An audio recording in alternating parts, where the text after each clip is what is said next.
I was so delighted when I heard this. Hey, is it you up for talking to him? And the answer is yes. He's Bobby Cannavale, and he's got a new movie, Ezra, in theaters nationwide tomorrow. Where are you joining us from right now, Bobby? Where are you? Boy, it's beautiful here, Rich. It's so gorgeous. I'm here in Brooklyn. I don't remember Brooklyn looking like that, Bobby. I don't remember that. I didn't make the bed. Otherwise, you'd be seeing my unmade bed behind me. And who wants to see that? Oh, really? is that It's just an unmade bed because of restless sleeping. So, what's up, Brockman? What up, Hey, Mike buddy. D? Good to What's see you, happening, man. Bobby? How you living? What's going on? You good? We're good. Yeah, Great to see you, buddy. TJ Jefferson is part of our program now. He wasn't part of the show when you were here Bobby and I hosting last time. There you go. Bobby? 10 years ago, you hosted this show. Yeah, how about that? Did you guys mention Joe Latrulio was on the show and his dad? His dad was on as well that day. I didn't know that. Joe, his dad. I put him on, because he was here. He was there anyway. So I talked to him a little bit too. I tell you, man, that was. I've never done anything like that since. I probably won't do something like that. When I tell people how long I hosted that show, it was hours. But you've done Broadway. Hours. You've done Broadway plays longer than that. You've done 2 plays in a day. I know, bro, but I got a script when I'm doing that. I had no script. I remember. I just kept asking what time it was. I think I asked what time is it about 100 times in those 3 hours. You're supposed to do that as a radio host. We're 10 minutes past the hour. Instead, you're like, how long have I been on? How much more do I got to do? You know who else was a guest? I'm just remembering this. You know who else was a guest? Sebastian Maniscalco. Before he became gigantic. Oh, I think you're right about that. Yes. I'm positive. I think you're right about that. And John C. McGinley was here. Wait a minute. Right. So Sebastian Maniscalco's first appearance on this show was with you. Well, I gotta look that up. Did you know him when he was just coming up and getting started? Well, we all got to know each other, Rich. What's up with that? No, we did not know each other, and I'm not sure he liked me very much. I think I tried a couple jokes on him. I was like, what about this one? What about this one? I'm just trying to kill time there, buddy. I'm not like Johnny C. Johnny C.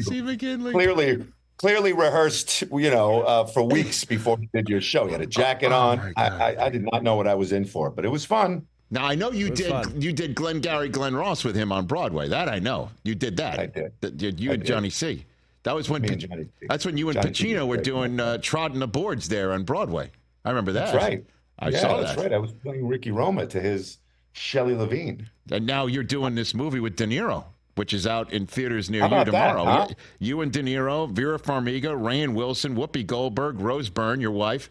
Get a better cast next time. Little boy. William Fitzgerald. That's right, William Fitzgerald. Get a better cast next time. Yeah, Bobby. How about that I now have had De Niro and Pacino play my dads? Dude.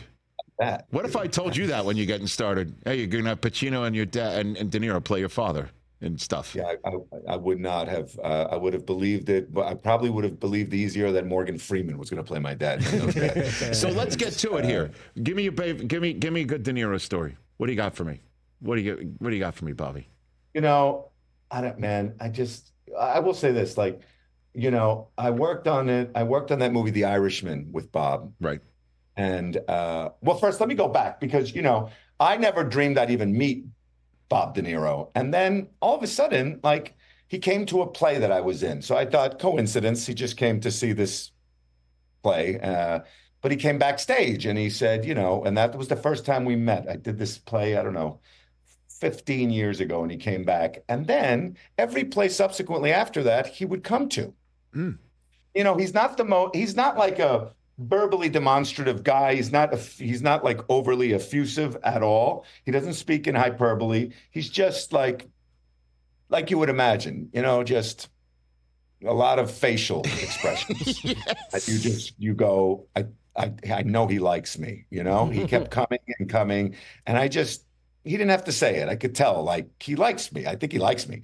And then when the Irishman happened, we had a lot of scenes together. And it's the same thing. He doesn't talk a lot. There's not a lot of conversation. But man, nobody's better. Nobody's more prepared. I really have learned that from Bob, from just being on set with him. I remember one day there was Harvey Keitel was there, his friend Paulie was there, Joe Pesci was there, Marty, of course, all these guys, and then all these other guys from the neighborhood that he grew up in, because Marty likes to put these guys in the movies. Yes. So like I had a day where it was all childhood friends of Bob's in the scene. There's a scene in The Irishman where I'm like eating a steak. Yeah. And he's, I first meet him. And all those guys at the table grew up with him in the neighborhood in Little Italy. And Bob didn't chit chat with them. Bob was just by himself, just reading, keeping calm, not taking the bait of all the activity that was going around. It's a lot going on in a set. And I got to say, man, I learned a lot from that, because in The Irishman, I did a lot of watching Bob in the scenes, and I got just eaten up. And to be perfectly frank, I got a couple scenes cut, I think, because I was just staring at Bob. You know what I mean? I wasn't doing much acting myself. And so in this movie, I learned my lesson, and I have a scene in this movie where we're in a Cadillac Eldo all day long in this convertible, and it's a beautiful day. We're shooting in New Jersey, and there's like no chit chat. I mean, it was like 10 hours of we do the take, and he'd like put his hand on my lap and give it a smack, give it a little slap, like good job, or he'd reach over and squeeze my shoulder, or he'd give me like a. Well, that's good. And, yeah. Amazing, just amazing. And so I have to say, like, it's a great thing to learn later in your life. Like, I'm still pretty amped up guy.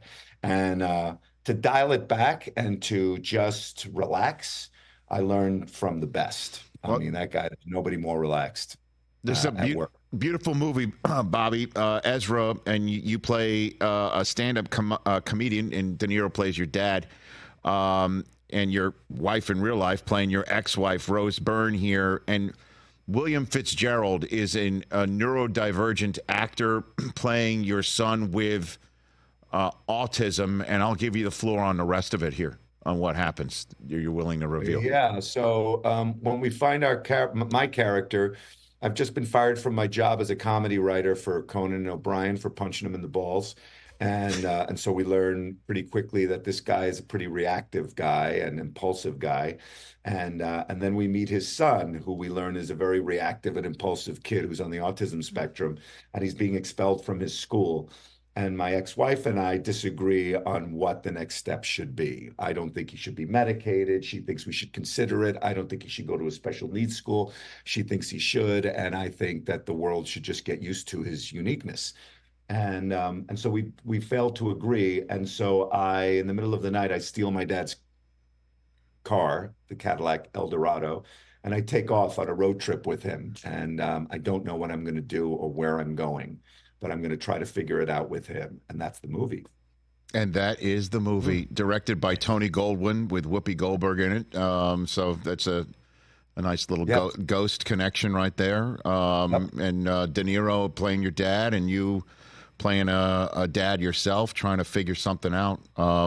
It's beautiful. I don't want to give too much away of how it ends, Bobby, but it's pretty cool. Yeah, it's a nice movie, and it came about very organically. And sometimes I've been doing this a long time now, and I've done more independent films than probably big budget films. Yeah. But I've done my share of them, of those big movies. And I have to say, it's just different and more exciting and much more rewarding when you are with a movie from the ground up and you sort of build it and put it together. And this movie was really special like that. It happened, like The Station Agent was like that.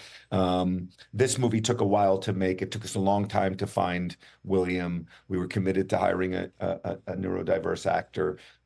It took us a while to get Bob to sign on. We had to work on that script for a while, and it's nice. And here we are now, and it's coming out in the movie theater in a climate where like movies don't come out in the movie theater as much as they used to. Right. And so I'm really proud of it. I'm really proud that this little movie is opening in theaters today. So for those who are listening on the radio, Bobby Cannavale showing up wearing his Yankee hat very rakishly, very CC Sabathia with the sort of straight bill, a little bit tilted, and Yeah. Yankees are looking Hall good. of Famer, future Hall of Famer, CeCe Sabathia, right? I think so.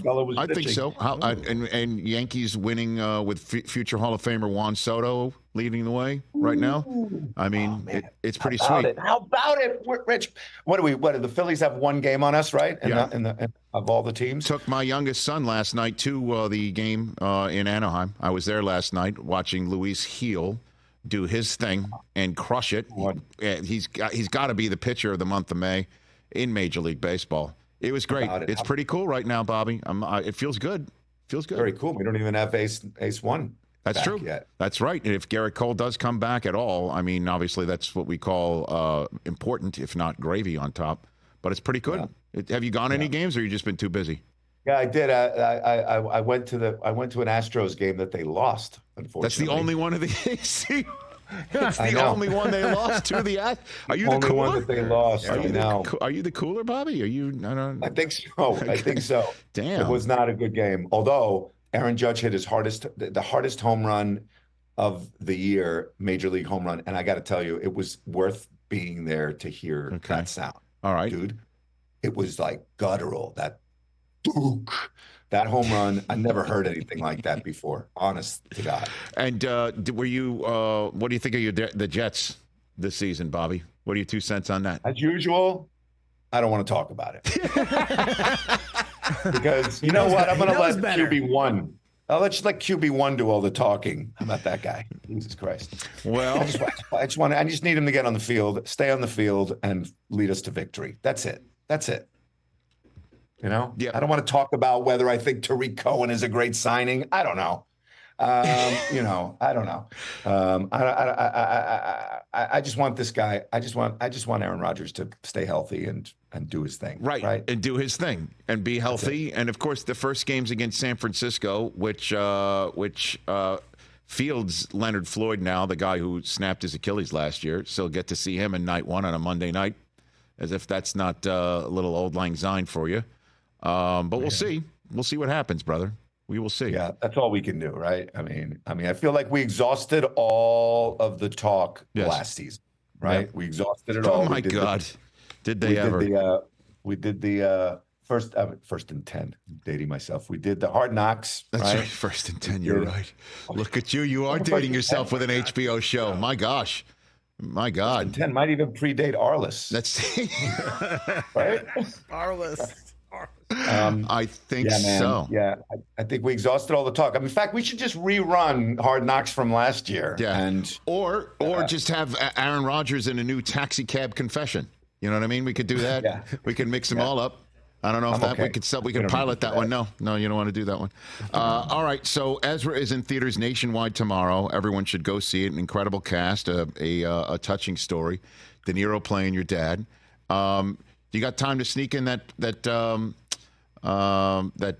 car? You want me to go park the car again? No, not park the car. You got time to sneak in the Living with Pacino story, Bobby? You got time to sneak that in there? What do you mean? Didn't you live with Pacino? Didn't you bunk with him, or he stay with you at one point out here in Los Angeles? Did that not happen? Am I misremembering something? Oh, I would. No, we definitely haven't. You never bunked with Pacino? No, I've been to the houses and I've stayed pretty late, but I always go home. You know? To go home. I thought you told a story that you knocked on the door. Well, maybe you didn't stay there. Yeah, that wasn't like during the Danny Collins movie. I thought you did say that. Okay.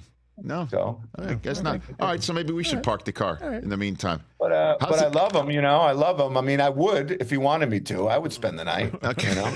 By the way, First and 10 was 1984. Wow. Well, that predates even the Red Shoe Diaries. Well, was that Showtime? Yeah. I forget all. No, that predates. Late night. That does predate that, but it doesn't. Also, I think that's around the time the movie channel started. Not to go off on a tangent here, but I remember when the movie channel started, and remember that was the only channel that had rated R movies during the daytime. I used to call in sick to school a lot. You know what I mean? Right? Postman always rings twice. Is on at 11. Great to see you, buddy. Good to see you, Bobby. Good to see you guys. Take care, brother. Be well. Right. Take care, man. Thanks. There's Bobby Cannavale from beautiful Brooklyn, New York. Catch the Rich Eisen Show every single day on the Roku channel, 12 to 3 Eastern, for free.